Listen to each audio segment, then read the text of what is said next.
Bismillahirrahmanirrahim. Assalamualaikum warahmatullahi wabarakatuh. Waalaikumsalam warahmatullahi wabarakatuh. Alhamdulillahirabbil alamin wassalatu wassalamu ala asyrafil anbiya'i wal mursalin wa ala alihi washabihi ajmain. Pemirsa dimanapun berada, baik famili, anak, saudara, cucu, teman, kerabat, teman seprofesi dan sebagainya dimanapun berada, hari ini kita bersyukur kepada Allah karena Allah mempertemukan kita dalam bentuk virtual meskipun kita jarang jumpa, jarak kita jauh, bahkan ada lagi COVID-19 saat ini yang melanda dunia, namun silaturahim itu bisa kita bangun melalui berbagai bentuk acara. Biasanya kita membuat acara dakwah seperti ini dan memang awalnya diawali dari dakwah, tapi akhirnya kita sepakat dengan Kai Dubes kita, Bapak Tosari Wijaya yang kita sayangi, yang kita hormati, kita buat channel sendiri dalam rangka ingin menggali bagaimana perjalanan kehidupan beliau yang di dalamnya ada nilai-nilai budaya, agama, keteladanan, motivasi yang sayang kalau kita lewatkan. Karena itu kita bahagia sekali Kai Dubes masih sehat, bersedia untuk menceritakan perjalanan hidup dan karirnya, dan ternyata forum ini melebihi dari apa yang kita harapkan. Jadi forum silaturahim antar keluarga, antar teman, dan saya pun dapat kenalan baru dan teman baru serta saudara baru, karena prinsipnya kita kalau berteman itu langsung kita jadikan saudara kita. Mudah-mudahan hari ini kita masih di dalam seri pertama, episode berikutnya ingin menggali masih kisah masa kecilnya Kai Dubes Tosari Wijaya. Acara ini kita namakan kopi bareng bersama karena acaranya santai-santai saja, tidak serius, tidak seperti di kampus, jadi tidak sifatnya akademis, tapi hasil dari dialog kita ini insya Allah akan jadi perpustakaan keluarga paling tidak, baik dalam bentuk record seperti ini nanti maupun bisa di dalam bentuk tulisan.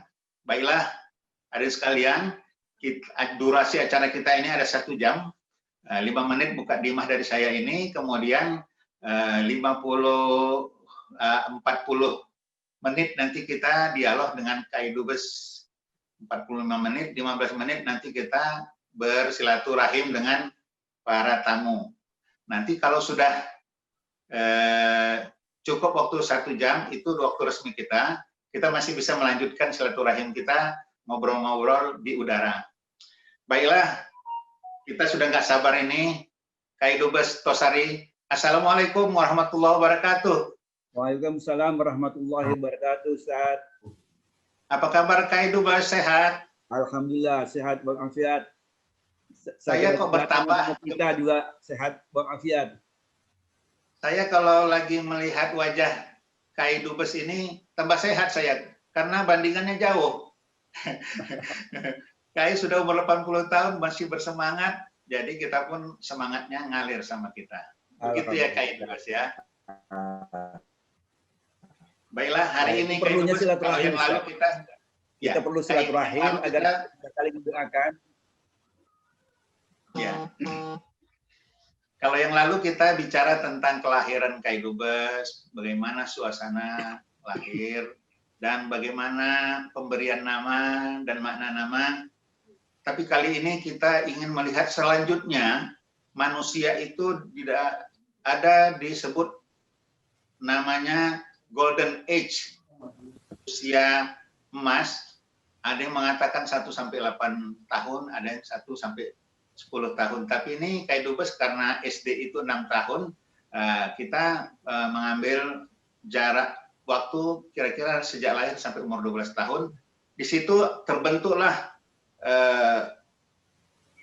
pembinaan otak, kemudian pembinaan emosional, pembinaan spiritual, kemudian pembinaan karakter.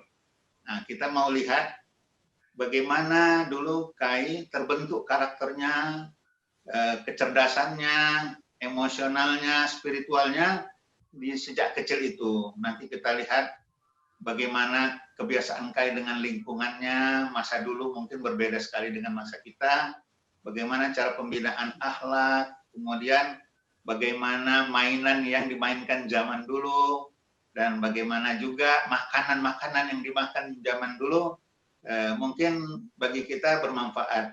Dan mungkin juga kita ingin tahu nanti bagaimana rekreasi anak-anak zaman dulu. Termasuk juga pembinaan agama dan juga bagaimana dulu sekolah dan bagaimana pendidikan untuk mencari kehidupan. Karena umumnya dulu anak-anak dibawa oleh orang tuanya ke sawah. Baiklah, Kai, bisa kita mulai, Kai Dubes. Baik. Pertama, kita bahas bagaimana suasana masa kecil. Kai Dubes, apa yang terkenang masa kecil di lingkungan Kai Dubes, baik bersama teman-teman, sama tetangga, sama keluarga? Silakan Kai Dubes mulai. Bapak, Ibu, saudara-saudara sekalian, senang sekali kita bisa bertemu pada kesempatan ini. Pada bagian pertama, episode pertama, pada bagian pertama kemarin, 2 minggu yang lalu, kita telah mengemukakan berbagai perkembangan keberadaan lingkungan. Sebagaimana diketahui bahwa saya itu lahir tahun 1940. Ini nama tahun 40 itu berdasarkan administrasi yang resmi. Mungkin saja zaman itu belum ada catatan yang cukup akurat. Mungkin saja lahir sebelumnya atau lahir sesudahnya. Tapi yang resmi 1440. Jadi kalau kita bayangkan lahir pada tahun itu, saya memperkirakan saya berada pada zaman penjajahan Belanda. Baru tahun 1942 sampai 45 itu penjajahan Jepang, saya sudah mulai tahu ketika Jepang datang ke Jawa, khususnya ke Jawa Timur, iring-iringan mobil, motor, tank besar yang berada di jalan raya yang ada aspalnya itu, karena di tempat saya tadinya tidak ada aspal. Jadi yang berjejer kira-kira puluhan mobil tank lewat di sana, dan saya memperhatikan itu. Orang-orang mengatakan bahwa Jepang masuk ke Indonesia dan lewat jalan yang saya lihat. Jadi kalau diukur sejak itu, berarti saya berada pada zaman penjajahan Belanda, penjajahan Jepang, kemudian Republik tahun 45, dan sampai sekarang, alhamdulillah. Jadi saya mengikuti berbagai generasi daripada pemerintahan Republik Indonesia, mulai dari penjajahan sampai kepada kondisi pendidikan mungkin yang lebih saya kemukakan. Pada zaman itu, saya umur 6 tahun itu sudah oleh orang tua saya sudah dimasukkan ke sekolah rakyat namanya. Sekolah rakyat itu di dekat rumah saya itu jaraknya 2 km. Dari Pandian ke Pasar Tunjungan. Itu ada kira-kira 2 km, jadi saya berjalan kaki dari sana, tidak ada kendaraan, apalagi tumpangan. Kalau punya sepeda itu hanya orang kaya. Orang tua saya tidak tergolong kaya, kalau tadi orang menengah, jadi saya harus jalan kaki. Jadi jalan kaki pada usia 6 tahun, saya jalan kaki ke sekolah rakyat. 3 tahun pertama itu berada di Petunjungan. Itu kira-kira 2 kilo. Jadi pulang pergi setiap hari, saya harus menempuh jarak 4 km. Dan biasanya karena itu daerah perkampungan, daerah pedesaan, jadi berangkat pulang itu bukan lewat jalan raya seperti yang ada sekarang, tapi kita nerobos ke pematang sawah. Pematang sawah kadang-kadang juga melintasi sungai atau selokan dan sebagainya. Sehingga tidak mudah. Apalagi kalau memakai sepatu, tentu tidak mudah itu. Tapi untungnya pada waktu itu tidak ada murid atau anak-anak sekolah itu pakai sepatu atau sandal. Tidak ada. Jadi kita telanjang kaki. Semua anak-anak, sebagaimana juga saya, biasanya pakai celana kolor saja. tidak pakai baju pada zaman awal-awal Republik itu. Jadi kira-kira awal di 45, 46. Saya kira-kira 46. Waktu mau masuk sekolah itu, Ustadz, ukuran tidak ditanya tahunnya, kamu umur berapa? Tapi orang tua saya mengatakan kamu umur 6 tahun harus sudah sekolah. Kemudian ukurannya itu tangan harus begini. Sampai ke kuping, ya. Kalau sampai ke telinga boleh masuk. Kalau nggak nyampe masih begini-begini, oh kamu nggak bisa pulang gitu. Jadi Saya pun zaman saya masih dengar itu. Ya, jadi ukurannya itu harus merangkul begini. Nah, kalau sampai ke telinga baru boleh masuk. Itulah ukuran pertama. Ketika itu saya belum pernah merasa ditanya kamu lahir tahun berapa, tidak ada. Tetapi ternyata catatan-catatan yang resmi itu lahir tahun 1940. Itulah ukuran saya. Dan pada awal pemerintahan Indonesia Merdeka itu, yang saya tahu bahwa Indonesia Merdeka itu dengan bunyi kentongan dan beduk itu di mana-mana. Itu saya mungkin sekitar 5 tahun itu belum sekolah. Sehingga saya tahu bahwa itu merdeka karena bunyi kentongan, beduk di mana-mana. Dan sebelumnya, kira-kira 2-3 tahun sebelumnya saya melihat iring-iringan Jepang masuk. Dan tadinya saya masih menganggap itu masih waktu merdeka itu saya menganggap masih dikuasai oleh Jepang. Karena sesudah 45 itu ternyata terjadi gerilya dari tentara Indonesia yang kemudian akan dijajah kembali oleh Belanda. Karena Belanda masih masuk ikut bersama-sama dengan sekutu itu. Sehingga suasana pada saat itu antara perang dan merdeka itu sangat mencekam, Ustaz. Tetapi saya oleh orang tua itu tetap diminta, kamu harus menjadi orang pintar. Itu prinsipnya. Karena kalau hanya orang pintar yang bisa menjadi pemimpin. Nah, selalu disebut Soekarno, disebut Cokro Aminoto, disebut Muhammad Hatta, dan banyak lagi yang disebut-sebut, Ustaz. Biasanya kalau lagi tiduran, biasanya kan kalau di rumah itu ada balai namanya tempat tidur yang besar, taruh di luar, kita tiduran bersama orang tua itu bercerita. Orang tua mengatakan Soekarno itu pernah datang di kampung ini bersama Cokro Aminoto. Dia berpidato di belakang, di kebun saya di belakang, kata orang tua. Dia yang menjadi pemimpin sekarang, yang menjadi presiden, yang akan menjadi pemimpin Indonesia. Jadi semua itu disebut, itu pahlawan-pahlawan yang sekarang disebut kita pahlawan ini.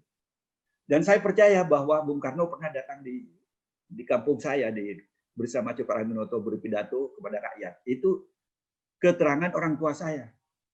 Baru belakangan setelah saya dewasa, bahwa orang tua itu membohongi saya, tetapi untuk memberikan motivasi rupanya. Jadi mungkin termasuk dalil boleh ngebohong, tapi untuk kepentingan yang baik, begitu. Baru saya sadar itu, walaupun saya dibohongi, saya juga merasa senang karena motivasinya benar. Ketika saya masih di SR, Sekolah Rakyat, 3 tahun di Pandian itu kelas 1, 2, 3, kemudian kelas 4, 5, 6 itu pindah di kota kecamatan. Jadi di desa-desa zaman saya itu ketika kecil belum ada sekolah dasar sekarang atau dulu namanya sekolah rakyat yang sampai kelas 6. Jadi kelas 6 itu hanya ada di kecamatan-kecamatan. Jadi saya pindah ke kecamatan ketika kelas 4. Semua di kelas 4, 5, 6, buku-buku bacaannya itu semua berbahasa Madura. Oh, bahasa lokal. Bahasa lokal. Dan itu sudah dicetak bagus. Dicetak ya? Ya, jadi bukan buku yang ya tidak sekarang. Kalau sekarang kan di mana saja ada buku yang dijual. Kalau dulu kan mengambil dari perpustakaan. Bibliotek itu dulu kalau menyebutnya. Kita mau nanya, Kai, pelajarannya dulu sama nggak sama sekarang ya?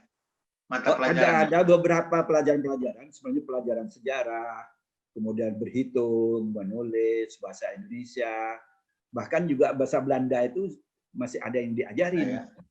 Bahasa Arab? Bahasa Arab tidak. Nah, matematik dulu belum ada ya, namanya berhitung ya? Iya, berhitung istilahnya. Berhitung, kemudian berhitung itu semuanya kali-kalian, tambah-tambahan, pengurangan itu saja. Dan saya dulu, orang tua saya itu kan juga pegawai negeri, tapi kelas rendahan. Suka tiap bulannya itu dapat pembagian rokok. Nah, kulit rokok itu saya tuh bisa minta kepada Bapak, tolong tuliskan kali-kalian. 1 kali 1, 1, 1 kali 2, 2, 2 kali 2, 4. Itu terus, dari 1 kali 10, 10, 1 kali 2 kali 10, 20. Dan itu saya jual, Ustaz. Jadi langsung orang tua yang ikut ngajar matematik. Bapak ngajarin matematiknya, tapi saya juga punya, kemudian saya kutip, saya punya, saya hafalin, tapi yang dari kertas rokok itu saya jual itu, Ustaz. Oh, bisa dijual ya. Jadi udah ada unsur bisnis. Ada teman saya yang ingin punya. Udah ada latihan bisnis. Ya belum berpikir bisnis, tapi kepingin punya duit. Ya itu bibitnya lah itu. Nah, Kai, saya dengar dulu buku kita kan pakai buku sekarang, apalagi sekarang pakai iPad macam-macam. Kalau dulu katanya pakai apa? Batu atau macam-macam tuh. Kai dulu pakai apa buku tulisnya? Di sekolah ada 2 memang. Yang paling dominan itu adalah kalau bahasa Jawanya Sabang.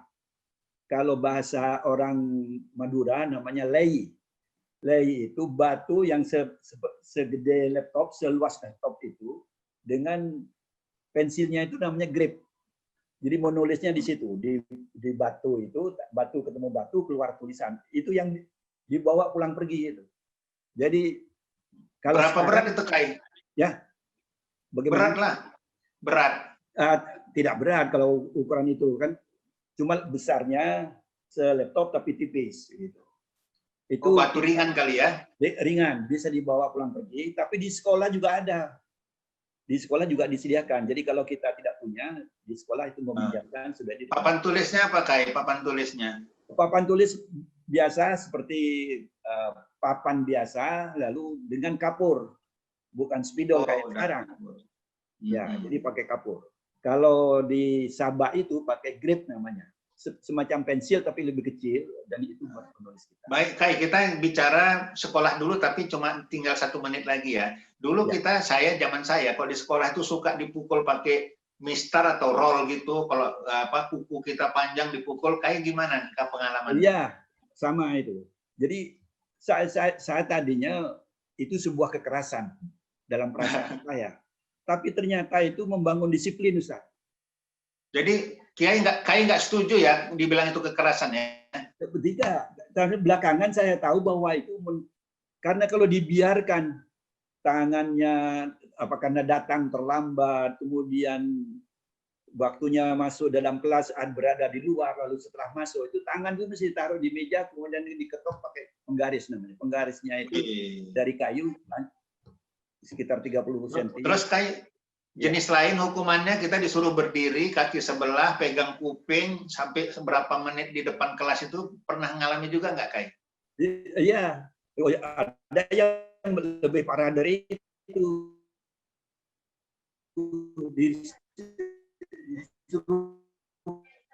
Kepalanya di bawah. Jadi waktu itu memang kekerasan kepada anak itu pada akhirnya sebenarnya pembentukan karakter dan disiplin. Dan ini yang baru dirasakan setelah dewasa. Pada waktu zaman anak-anak kita justru kadang-kadang melawan, lari. Baik, Kai, satu pertanyaan lagi mengenai sekolah karena kita mau masuk yang lain.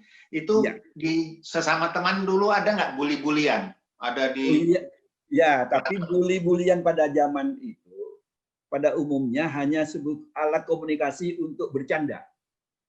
Umpamanya ada yang pincang itu juga dibully, ada yang tidak pakai baju itu dibully dengan segala. Tapi pada dasarnya dia dilakukan pada saat berangkat sekolah bersama-sama, pulang dari sekolah bersama-sama. Itu saling ledek-ledekan kalau orang di sana mengatakan. Ledek-ledekan. Tapi nggak sampai bekot lama-lama gitu ya, habis itu? Oh, tidak.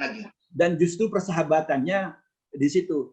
Ketika kita melihat teman kita sedang dihukum oleh guru, ketika keluar itu kita kumpul, kita saling menyayangi begitu. Oke, kita kembali lagi ke rumah. Tadi udah ke sekolah karena waktu kita terbatas, kita bagi-bagi lagi waktunya. Nah, sekarang kita kembali ke rumah. Biasanya, Kai, yang mempengaruhi kehidupan kita juga, ada cerita-cerita rakyat yang diceritakan nenek-nenek atau orang tua menjelang tidur. Kai masih ingat nggak? Ada nggak cerita rakyat yang terkesan yang diceritakan sama Kai untuk supaya kita tidur? Karena cara orang tua dulu menidurkan anak seperti itu. Kalau yang saya ingat, justru memang dengar dari beberapa keluarga cerita tentang wayang, cerita tentang sandiwara, tetapi kalau di keluarga saya itu nampaknya lebih mengarah pada cerita-cerita perjuangan dari orang tua saya itu. Umpamanya bagaimana Indonesia menjadi merdeka karena Soekarno sudah beberapa kali dipenjara, itu diceritakan kepada saya. Sehingga di pikiran saya itu, saya harus jadi pemimpin seperti Soekarno, dan saya harus memulai ketemu dengan Soekarno. Itu ada keinginan pada umur 7-8 tahun itu. Saya kepingin ketemu Soekarno itu. Karena ceritanya bapak saya, kakeknya Fitri itu. Ya, kakeknya Fitri itu menceritakan bahwa Soekarno pernah datang sini, pidato di sini bersama Cokroaminoto, orang yang akan membuat merdeka, yang membuat orang merdeka, dan sekarang menjadi presiden. Itu semua yang diceritakan itu. Sehingga itu membekas sekali dengan saya. Ketika saya pindah ke kota, saya sudah umur 12 tahun, ada kesempatan Soekarno datang ke Probolinggo, saya minta diantar untuk ketemu itu. Jadi cerita-ceritanya itu nampaknya diarahkan kepada cerita-cerita perjuangan orang-orang Indonesia untuk menjadi merdeka, sehingga menjadikan kemerdekaan 17 Agustus 45 itu menjadi motivasi bagi keluarga kita. Sehingga anak-anak di sekitar saya yang saya terus-menerus sekolah, di samping di sekolah rakyat, saya juga diminta untuk sore hari harus ke madrasah, safir awal, safir sani, safir salis begitu, harus diikuti. Kalau malam harus pergi ke langgar, kalau mau sholat harus mengaji dan tidur di sana. Umur 6 tahun itu sudah tidak boleh tidur di rumah. Jadi jangan dikira kalau kita 12 tahun berada di desa, saya paling bersama dengan keluarga itu siang hari dan malam itu hanya 6 tahun. 6 tahun berada di luar rumah. Jadi rumah itu hanya terminal. Dan itu pengalaman saya. Begitu, Ustaz. Nah, sekarang tentang pembinaan kemandirian, Kai. Dulu saya pernah diajari umi saya, kalau jatuh anak, jangan dibangunkan, biar bangun sendiri. Tapi ada di daerah tertentu, kalau anak jatuh, langsung yang disalah, misalnya nabrak meja, meja disalahkan. Nakal ini meja. Akhirnya anak itu menurut saya suka menyalahkan orang lain. Itu mungkin cara pandang saya, mungkin saya salah. Ya, kalau Kai dulu, kalau jatuh ditolong-tolongi orang tua atau dibiarkan bekerja sendiri atau bagaimana di dalam hal kemandirian? Dalam kemandirian itu, Ustaz, dalam kehidupan saya sehari-hari selama ada di desa itu, sepertinya orang tua itu tidak pernah menghalang-halangi. Umpamanya, saya pergi mencari rumput ke persawahan bersama teman-teman untuk kepentingan pakan ternak. Dia tidak nyuruh dan juga tidak melarang. Saya main di sungai yang sedang banjir, dari hulu sampai ke hilir. Itu cuma diberitahu, hati-hati banyak batu. Cuma begitu aja. Jadi saya mengalir dari hulu sampai ke hilir itu. Kalau banjir. Nggak pernah dibilang jangan mandi nanti hanyut, enggak ya? Oh tidak. Jadi hadir cuma yang diingatkan di situ banyak batu gitu. Jadi jangan kebentur batu gitu. Jadi tidak banyak melakukan pelarangan-pelarangan. Bahkan dalam saya menjadi orang tua banyak melarang anak. Ketika saya Iya, diajak, zaman sekarang kita banyak dilarang katanya. iya, saya sendiri merasakan terhadap anak-anak saya itu. Umpamanya rumahnya kecil, sempit, di perkampungan padat, anak-anak main di depan, dilarang. Pindah ke belakang, ada pohon, naik pohon, tidak boleh naik pohon. Di depan nggak boleh, di belakang nggak boleh. Tapi saya dulu naik pohon dibiarkan, cari rumput dibiarkan, mengalir di kali yang sedang banjir juga dibiarkan. Tapi semacam tidak diurus begitu. Tapi ternyata dalam proses itu saya melakukan sesuatu hanya berunding dengan teman-teman yang sebaya saya. Umpamanya pakai batang pisang untuk main hanyut dari hulu ke hilir dalam keadaan sungai banjir, umpamanya. Itu kan banyak perjuangan di situ, Ustaz. Iya. Nah, ini tidak diketemukan pada zaman anak saya. Zaman anak saya selalu merasa khawatir. Pergi latihan pramuka, kalau bisa diantar. Dulu saya di kepanduan itu tidak pernah diantar. Dan saya mendaftar sendiri. Jadi ketika zaman saya anak-anak, apakah memang itu atas teori pendidikan orang tua, atau memang orang tua tidak tahu apa-apa begitu. Tapi Mungkin buktinya, gini, Kai. Iya, membiarkan Dulu saya itu- melakukan semua.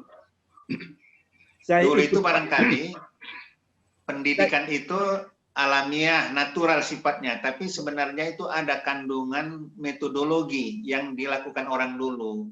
Kalau sekarang kan melalui penelitian, jadi teori-teori yang diterapkan. Mungkin gitu kayak kali ya. Iya. Oh ya, ini saya menyambut dulu ada tamu dari Mus Mulyadi dari Kebumen. Ya, ini teman Facebook nih. Oh, okay. Selamat datang Pak Mus. Ya. Jadi begitu zaman anak-anak itu. Tetapi ternyata setelah saya dewasa itu orang tua memberikan kesempatan saya untuk belajar banyak.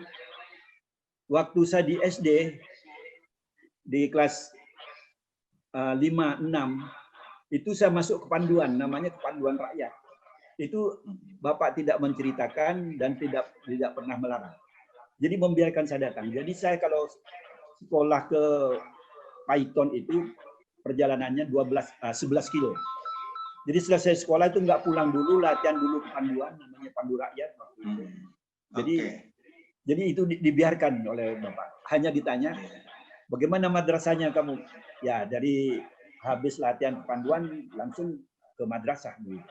Kalau nilai di raport itu pernah ditanya nggak sama orang tua? Nggak ada cerita raport, Ustaz. Nggak ada ya. Nggak ada. Baik, Kai. Belum ada. Kita ini kan sambil mau lihat perbandingan ya, ada pembinaan karakter. Dulu Kai pernah berantem nggak sama teman? Oh pernah berantem. Kadang-kadang saya ngajak adik saya, kamu ikut saya mau berantem di sawah. Sudah janjian, langgar itu. Kamu tidak boleh membantu saya, tapi kamu lihat. Jadi saya suruh lihat adik saya berantem. Saya berantem, rangkul-rangkulan, banting-bantingan di sawah. Sudah pada capek, udah diem, pulang bareng, pergi masing-masing. Begitu. Jadi ada fairness-nya ya? Iya, tapi nanti ketemu di musola atau di langgar, ke bahasa di Keraksaan itu namanya langgar. Ketemu di langgar, sudah menjadi bersahabat lagi. Siangnya berantem, malamnya sudah bersahabat lagi.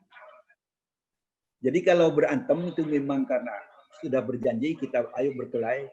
Kalau kamu laki-laki, gitu, ayo berkelahi. Selesai berkelahi, sudah pada capek, sudah berhenti, pulang masing-masing. Kai, waktu kecil itu banyak jenis mainan, Kai. Kalau sekarang kan orang tinggal beli, main game. Dulu gamenya zaman Kai itu, kalau saya dulu mau pistol-pistolan buat sendiri. Berarti ada perang-perangan dulu. Kalau mau buat mobil, buat sendiri. Kalau macam-macam jenis mainan. Kai ceritakan dikit supaya kita lihat perbandingan mainan zaman Kai dulu. Mainan yang kreatif itu banyak. Umpamanya membuat dari pelepah pisang sebagai kuda. Itu bisa dibuat sehingga ujungnya itu dipatahkan gitu, lalu ada telinganya keluar dulunya. Nah, Kemudian kita berlari-lari bersama teman-teman dan sama-sama membuat sendiri dari pelepah pisang itu, daun pisang itu jadi yang kuda-kudaan itu lari-larian kayak berlomba gitu. Keliling di seluruh kampung. Nah, itu kreativitas saja. Lalu membuat dari kulit jeruk mobil-mobilan. Jadi rodanya dari kulit jeruk, badannya dari kulit jeruk, kemudian dari lidi buat asnya itu dilombakan juga, ditarik. Jadi permainan semacam ini banyak, tapi ada permainan yang lain. Umpamanya kalau saya mencari rumput bersama-sama dengan teman, itu sambil bermain itu. Jadi kita semacam kayak judi lah. Jadi kita adu ketangkasan, lemparkan arit yang buat ngarit itu ke sebuah pohon begitu. Siapa yang paling dekat dia dapat bagian rumput. Jadi kita taruhannya itu rumput. Tetapi setelah selesai itu tidak ada yang kalah, tidak ada yang menang. Karena yang kalah yang tidak punya rumput kalau selalu kalah terus. Kemudian kita rame-rame ikut ngarit untuk membantu temannya supaya pulangnya sama-sama tempat rumputnya itu penuh begitu. Jadi hanya untuk kesenangan bermain. Ya. Itu kalau ketangkasan. Kalau buat pestol-pestolan, zaman saya buat pestol-pestolan, ada pestolan api dari pentil sepeda dikasih korek api, kemudian dipicu dengan paku sehingga dia marak gitu. Ada juga mercon, ada juga meriam bambu, ada juga meriam karbit. Kalau zaman Kai apa mainannya? Itu namanya zaman modern itu, Ustaz. Oh, sebelum itu nggak ada itu? Ada korek api. Zaman saya untuk mendatangkan api itu pakai batu, di tengahnya diapit ada kapas. Itu diadu batu itu. Sehingga keluar. Masih zaman batu namanya itu Kai. Zaman batu. Bukan saja ini untuk mendatangkan api itu dari batu yang diadu. Bermain itu telanjang, Ustaz. Jadi saya selama SD itu kalau sudah pulang ada di rumah bersama teman-teman itu saya bermain dalam keadaan telanjang. Sampai umur 12 tahun. Sampai umur 12 tahun. Bahkan saya kira-kira umur 13 saya dari ketika sudah pindah ke kota 1 tahun. Pulang itu saya sampai di rumah itu juga masih telanjang. Baru mungkin setelah 13 ke atas sudah mulai ada rasa malu karena sudah orang lain tidak ada yang telanjang. Tapi nggak ada fotonya Kak ya? Ya, jadi masih tradisional sekali. Mungkin kalau saya cerita bagaimana anak-anak itu mentertawakan saya. Itu Ustaz. Fotonya nggak ada fotonya ya? Dulu belum ada. Oh, jangan tanya kamera. Saya tahu kamera itu setelah umur 15 tahun, Ustaz. Iya. Ketika saya ke istana itu baru saya punya foto-foto itu. Ya, memang ini banyak cerita seru nih, Kai. Banyak kemarin mainan itu banyak. Ada dari kemiri, kita bermain di kemiri, main kelereng. Mama. Ya. Jadi banyak hal-hal yang banyak ya. Ya. Baik. Kai, sebenarnya kepingin saya gali lebih banyak mainan dulu itu karena indah sekali kalau dilihat bandingan dengan mainan sekarang. Tapi waktu itu kan sudah makin singkat, saya mau tanya makanan dulu, Kai. Kalau saya dulu zamannya, saya kalau sekolah dikasih jajan, saya jajan itu banyak itu jajan lupis atau jajan jagung direbus dan sebagainya. Kalau kayak dulu jajanannya sekolah ada nggak dikasih jajan? Ya. Kalau yang disebut itu sama ada itu, tapi bukan jajanan anak sekolah. Itu jajanan di masyarakat pada umumnya. Kalau anak sekolah itu tidak ada yang uang jajan. Di sekolah tidak ada orang jualan. Makanan-makanan yang menolong kepada anak-anak itu, makanan-makanan buah-buahan yang berada di pinggir jalan, di pagar-pagar yang berbuah. Umpamanya kita pulang, di pinggir jalan dulu ada pohon asem. Asemnya itu berbuah. Itu yang dilemparin, Ustaz. Bukan untuk dibelanjakan. Nah, lewat sawah, kemudian di sawah itu ada ya mungkin ini gosap barangkali ya. Ada kacang panjang itu yang ditaruh di pematang sawah itu, yang ditanam di pematang sawah. itu diambilin satu, tapi tidak dihabisin, ya hanya sekedar untuk dimakan di jalan aja. Jadi jajannya di situ. Jadi kadang-kadang setelah dewasa saya mengatakan, waduh, waktu anak-anak kita selalu melakukan makanan-makanan yang bosan. Pohon mangga kepunyaan tetangga itu dilemparin saya dimakan. Orangnya keluar kita lari begitu. Jadi kan di Madura ada makanan khasnya apa, Kai? nah, sebenarnya supaya tidak confuse, di masyarakat di kampung saya itu Kabupaten Probolinggo salah satunya itu masyarakat Madura, tapi bukan di Pulau Madura. Oh. Nah, jadi Jawa Timur bagian timur dari Surabaya ke selatan sampai Blitar sampai ke Banyuwangi itu masyarakat Madura. Nah, makanan pokok di sana yang pertama adalah beras, kedua jagung. Beras itu hanya dimakan oleh masyarakat di sana, yang saya juga rasakan, hanya 3 bulan ketika musim panen padi. Selebihnya padi itu sudah dijual kalau ada. Kalau tidak disimpan di lumbung untuk 1 tahun kemudian. Makanan pokok yang paling lama itu adalah jagung. Jadi saya ini dibesarkan, alhamdulillah menjadi dubes karena makan jagung. Makanan pokok saya itu jagung sejak kalau 1 tahun itu 9 bulan makan jagung. Makanya lalu disebutnya nasi mirah. Nasi mirah itu jagung yang sudah digiling, dipecah-pecah itu yang dimasak. Saya tidak tahu Bu Azizah masih mengalami apa tidak, Mbak Naning mengalami apa tidak di Probolinggo itu makan nasi jagung. Ya. Tapi Kai Dubes, Ya. Kai Dubes hebat lah, makan jagung aja bisa jadi dubes. Saya udah makan nasi belum jadi dubes ini. Tapi nggak apa-apa.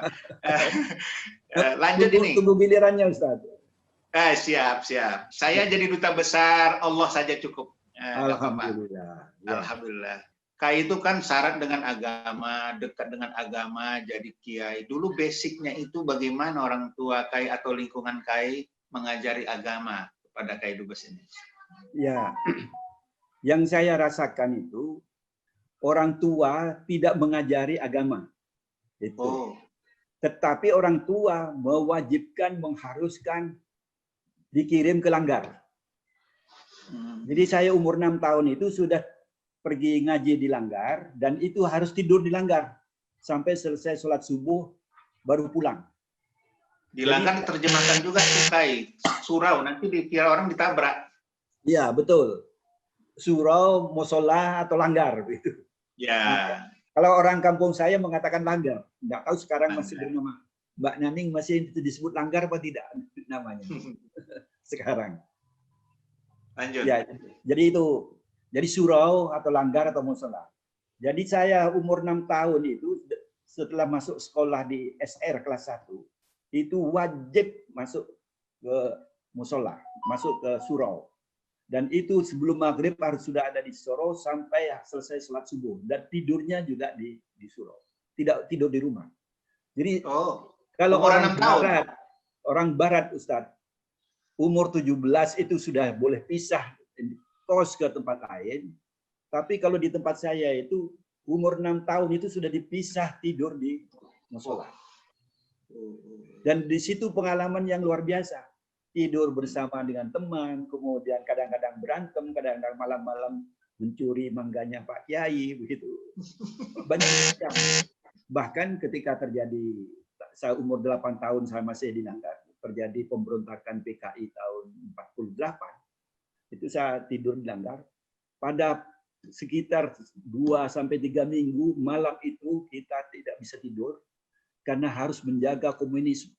Memberontak di Madiun ini akan datang ke Probolinggo. Jadi kita jaga semuanya. Jadi masih umur 8 tahun saya sudah diperkenalkan dengan suasana pemberontakan PKI di musola. Hebat. Ya. Umur 8 tahun ya. Saya sudah tahu itu. Dan ternyata setelah saya menikah, kakek saya dari istri yang almarhumah itu ternyata juga dibunuh oleh PKI Madiun, dimasukkan ke dalam sumur. Oke. Nanti jangan dibicara PKI dulu ya. Kita masih ke ini. Jadi makin dewasa makin tahu perkembangan politik PKI itu ternyata seperti itu saya tahu dan merasakan walaupun belum sampai ikut berkelahi. Ya. Nah, nanti Kai, perkembangannya dulu, ada lagi nanti pada setelah dewasa. nah, belajar Al-Qur'annya gimana dulu, Kai? Ya, itu habis sholat maghrib sampai sholat isya itu diajar satu-satu. Kalau di maaf, kalau di Buddha itu disebut Upanishad. Upanishad itu santri duduk berkeliling, lalu kiai ada di antara mereka, lalu satu-satu yang di kanan diajar, kemudian yang di kiri menunggu. Kemudian yang sudah diajar terus pindah, yang di kiri diajar pindah gitu terus. Jadi sampai semua baru sholat isya. Itu bagian pertama. Kemudian nanti sesudah sholat subuh, sampai pagi, sampai itu masih agak gelap sampai pagi itu lagi. Begitu terus dalam setiap malam itu. Dan pelajarannya bukan Al-Quran saja. Setelah saya mulai menjelang umur 10, 11 itu. Ada pelajaran berjanji. Berjanji itu yang puji-pujian untuk Nabi Muhammad SAW. Itu diajarkan juga. Lalu diajar, bahkan itu dijadikan alat untuk mengukur ketika disunat. Kalau disunat itu mengundang tetangga, kemudian anak yang mau disunat harus membaca berjanji, puji-pujian kepada Rasulullah itu. Nah, ini menjadi kewajiban dan itu akhirnya bersaing antar santri di musola itu untuk belajar itu. Di samping itu juga ada hukum fikih yang sederhana. Ya. Jadi ada pelajaran Al-Quran, membaca Al-Quran. Itu bukan pesantren, itu musola itu. Yang pagi pulang pergi. Kalau pesantren itu kan setahun nggak pulang, Ustaz.